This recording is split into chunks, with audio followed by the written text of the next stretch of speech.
Réglementation sur l'intelligence artificielle dans l'Union européenne, partie 73.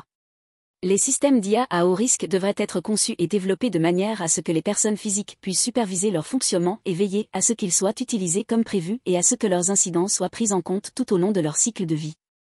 À cette fin, des mesures appropriées de contrôle humain devraient être établies par le fournisseur du système avant sa mise sur le marché ou sa mise en service.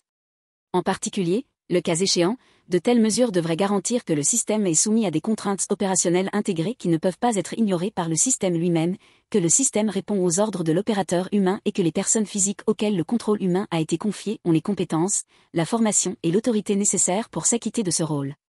Il est également essentiel, le cas échéant, de veiller à ce que les systèmes d'IA à haut risque comprennent des mécanismes destinés à guider et à informer une personne physique à laquelle le contrôle humain a été confié, afin qu'elle puisse décider en connaissance de cause s'il faut intervenir, à quel moment et de quelle manière, pour éviter des conséquences négatives ou des risques, ou arrêter le système s'il ne fonctionne pas comme prévu.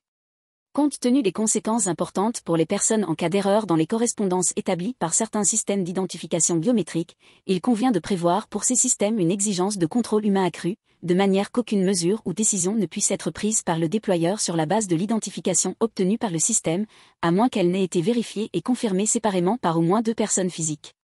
Ces personnes pourraient provenir d'une ou de plusieurs entités et compter parmi elles la personne qui fait fonctionner le système ou l'utilise. Cette exigence ne devrait pas entraîner de charges ou de retard inutiles, et il pourrait suffire que les vérifications effectuées séparément par les différentes personnes soient automatiquement enregistrées dans les journaux générés par le système. Compte tenu des spécificités des domaines que sont les activités répressives, la migration, les contrôles aux frontières et l'asile, cette exigence ne devrait pas s'appliquer lorsque le droit de l'Union ou le droit national considère que cette application est disproportionnée.